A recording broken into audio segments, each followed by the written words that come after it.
Garfield Kart Furious Racing is one of the most confusing kart games I have ever seen. It feels and plays like what a go-kart game should, but it has some of the weirdest and most absurd design choices for a go-karting game. I absolutely despise Garfield. I genuinely hate this fat-ass orange cat.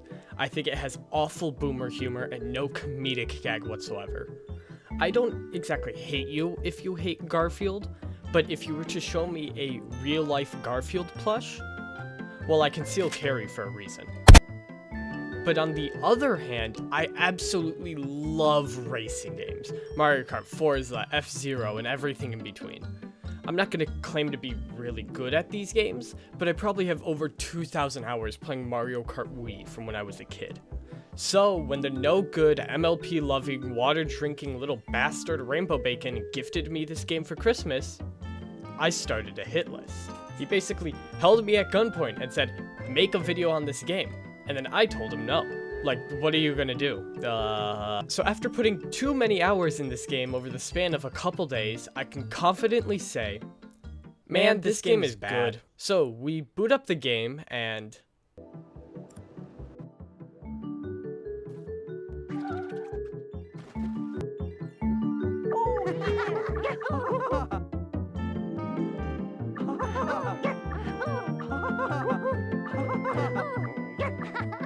I want to die.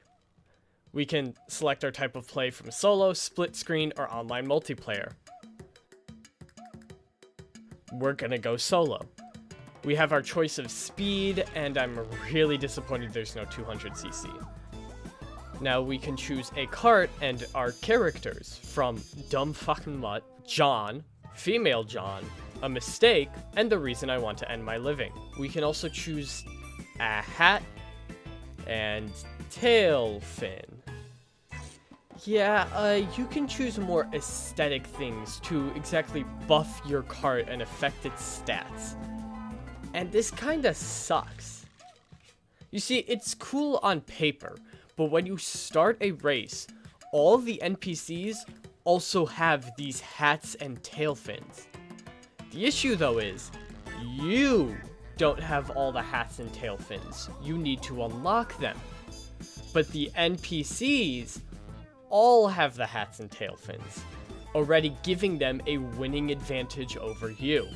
So this spells good news for what's to come. So let's finalize our kart and character, choose our track, and start Garfield Kart NFT stealing. Let's start this with the good. The game controls fairly well, and it looks pretty good.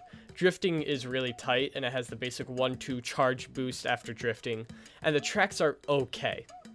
But we'll get into that a bit later, because this game has made a very interesting choice in the physics of the game. Your kart can tilt and flip, which on paper sounds interesting, having semi-realistic physics in this go-karting game, which is usually a more wonky physics-type game. It would be cool if it weren't for the fact that if you tilt more than 5 degrees off the ground, you have to reset. And sometimes you can do a full barrel roll and not reset. And if you happen to boost onto a ramp but miss it by a bit, you can go up a wall while boosting, or drop from a ledge and boosting, or anything that will tilt your car off its y-axis, you reset. You could be doing fine in the race, going extremely fast, hitting those drifts, but you slightly hit a wall with odd geometry, or slightly miss a ramp, and your kart flips slightly and you have to reset. You don't even need to hit a ramp, as I said, because some of the geometry of walls and the certain objects on the track just send your car flying, and it can take sometimes 30 seconds for your car to either recover, or for the game to actually realize you need to reset. But what gets even stranger despite these car physics, if you slam into a wall, all your momentum just stops. Most go-karting games have you bounce a bit, Mario Kart and others. the physics of a go-kart game are supposed to be a little weird.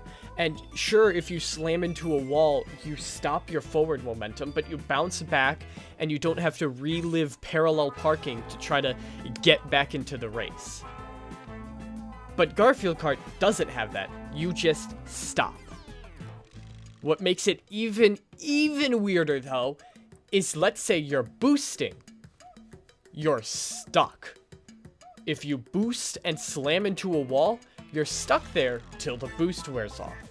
This is especially annoying when you have Garfield Kart's equivalent to Mario Kart Superstar, where it basically makes you invincible and you go really fast for a long period of time. Well, if you miss a turn and slam into a wall while using the Superstar, you don't get to move. You can't back up, you can't turn your car, you are stuck there till the boost ends. And this boost you usually get if you are in one of the lower places, like 6th to 8th place. So you could be in 8th place, finally get the perfume, and have your chance to catch up, but you slam into a wall and have to wait an extra 10 seconds before you can get into the race. This is an absolutely bizarre choice and would be such an easy fix to just have your kart bounce. Go-kart games rely on speed and momentum, keeping that constant speed going throughout. Sure, you may lose it when you slam into something or get hit by an item, but you're almost within seconds already back on track. So it is a baffling design choice to have in a go-kart game to have something that just stops your momentum entirely. Invisible walls in video games are considered a cheap way to keep players within the boundaries of a game. Most people have it be creative with using the world around them to keep them within the playing limits of the game. But in go-kart games, invisible walls are sometimes kind of common. Because due to the nature of go-kart games, you're going really fast, and due to the slightly floaty physics of the game, if you hit a ramp while going fast, you'll be flying, which is a good thing. It gives you a sense of power, you can use it to skip obstacles of the track and get ahead. But sometimes if you are boosting across, you might accidentally clip out of bounds. Now, most go-kart games have a fence or some sort to block off certain areas, so when you're on the ground, you can't just drive off the track. But if you were to boost over these fences and stuff, usually there's just an invisible wall there. While in most games, it might be a bit annoying, in go-kart games, it's just kind of par for the course. And I'm not saying that having parts of the track where you fall off are bad. A lot of go-kart games will have sections where you have to stay on track or fall off and have to reset.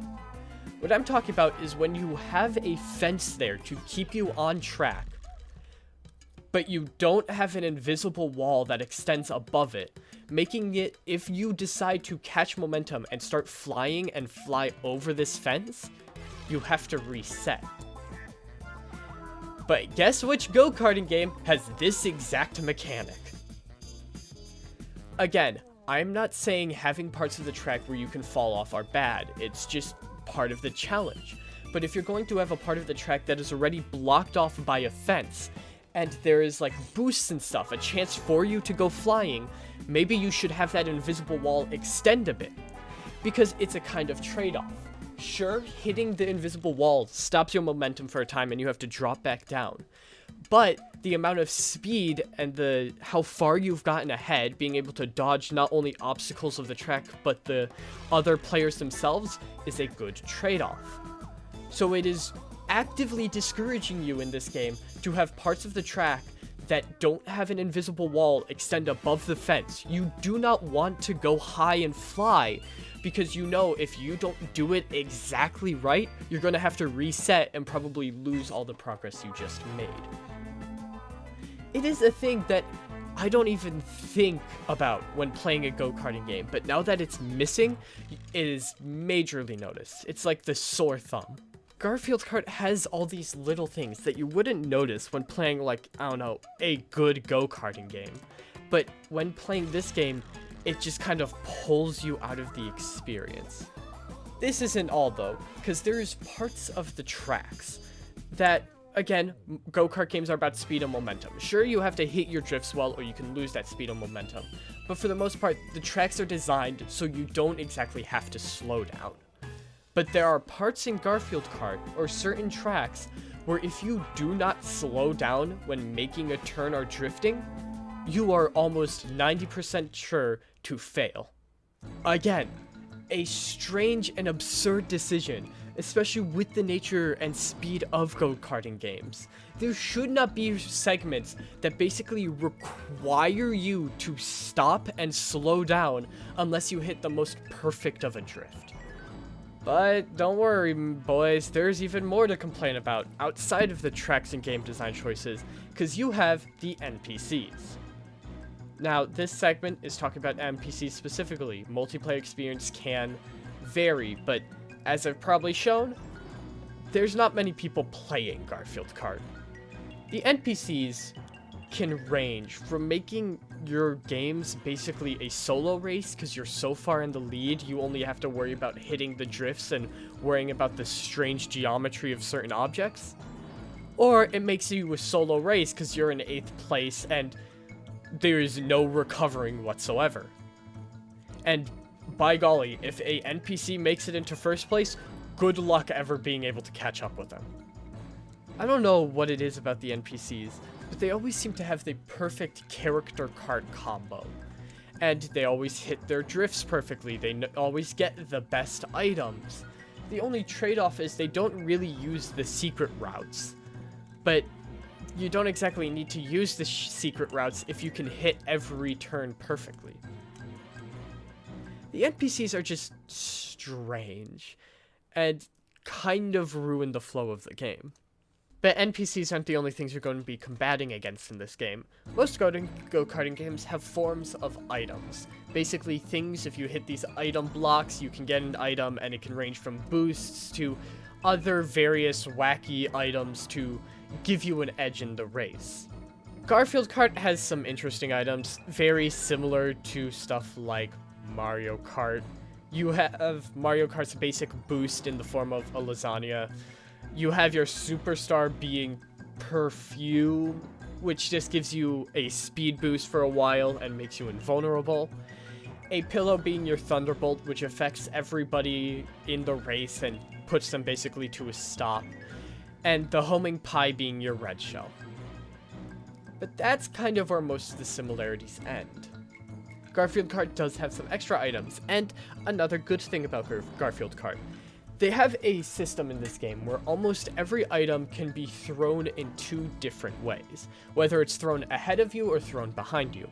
Take for instance the normal pie. If you throw the normal pie behind you, it just drops there and acts as like a banana peel for players that run into it, kind of stopping the momentum temporarily. But if you throw it in front of you, it just goes in a straight line and will stun anybody it hits. Same thing with the homing pie. If you throw the homing pie in front of you, it hits whoever is in front of you and homes in on their position, but if you throw it behind you, it just sits there. Now, most of this is again an interesting concept, but isn't used that much, except for the case of the spring, but we'll get into the spring in a minute. Let's talk about some of the new items Garfield Kart does add. You have this special wand that if you throw it in front of you and it hits a player, you switch positions with them. Interesting in concept, but the fact that its range is very short and it only goes in a straight line, you're only going to be switching with players you're basically on the tail of. You also have the Chaos Emerald, which basically, if thrown behind you, acts as like a kind of banana peel where if a player runs into it, they pick it up for a bit and then it explodes. Or you can throw it in front of you and it just acts as a bomb and hits anybody within its AoE. You also have these UFO items, which are actually really interesting, where if you throw them, they just go in front of you, go far ahead in the track, and then if any of the players run into a UFO with a red light, they get picked up. This one's actually pretty interesting. It's a little weird and is very easy to dodge, but again, in concept, pretty fun. But let's get into the spring. The spring is an item in this game where, if thrown behind you, acts as just another banana peel and just momentarily stops the momentum of players that run into it. But if you press the X button, it jumps you into the air. Which, like everything in this game, in concept it works, but not exactly in execution. It works in the sense where you can skip small parts of the track by jumping over certain terrains. You can use them to collect these puzzle pieces, which are just collectibles in the game.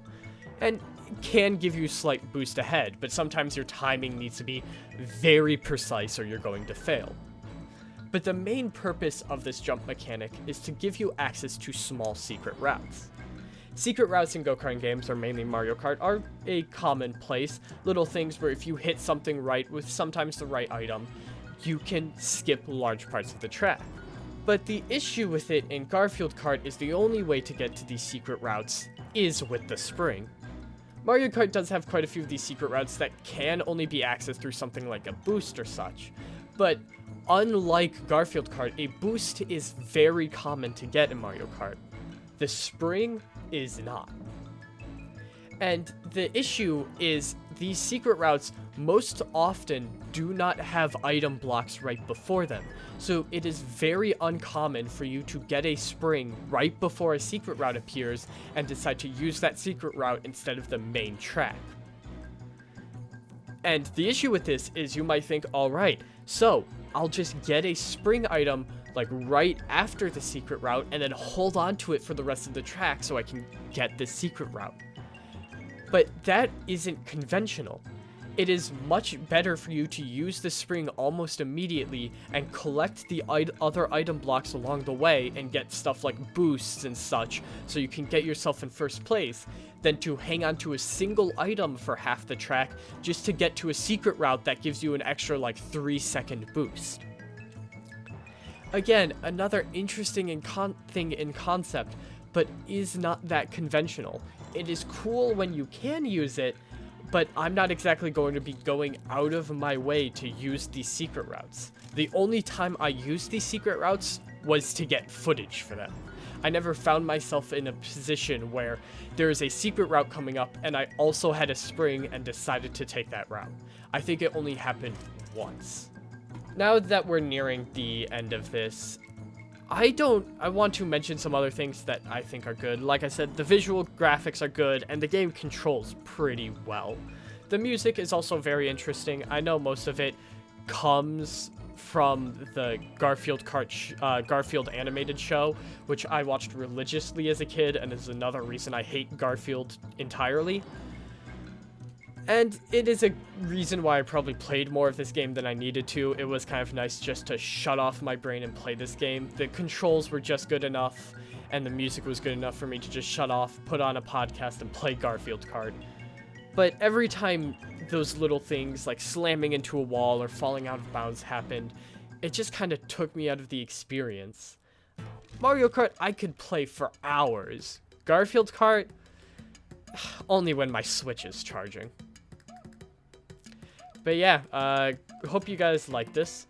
But this isn't actually the end of the video, because Garfield Kart Furious Shitting is available on Steam, which means other people can play it, and other people can leave reviews. So please indulge me as we dive into the psyche of people who have played Garfield Kart Furious Gameage. I love this game so much. I'm gonna start off this review by saying, just get it. It's an incredible game. Garfield Kart may look like a Mario clone at first glance, but when you look more in depth into this game, it really is fun and amazing game. So please, feel free to read this review. I owe my life to this game, as it honestly got my life back on track after my alcoholism. The voices won't stop. I love this game. I got it for Fila. Wait, this guy got it for free? That Garfield vs. Goku fight scene was fucking epic. This game cured my idiotness and dumbassness, but I got S+, so it's okay. My time in Bosnia has fueled my hatred towards a certain ethnic group. Smiley face. Awesome. Thanks to this game, I'm in the hospital. My wife came back. I just can't do it anymore. God, I love watching Garfield's fat ass ass jiggle while I drive. Oh, how my world orbits you, that black and orange fur, his body, his face, his lips and curves. I just wanna hear him purr.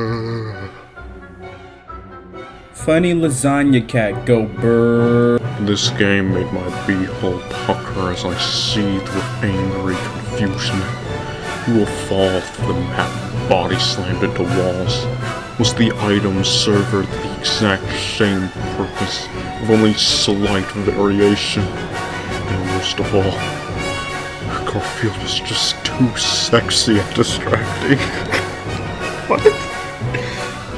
I scream, but God doesn't care. Sexy orange cat, go vroom. Recommended for therapists and camp counselors. Helps the mentally ill take an edge off. One day I'll win a race. Please. Dear God, my nuts itch.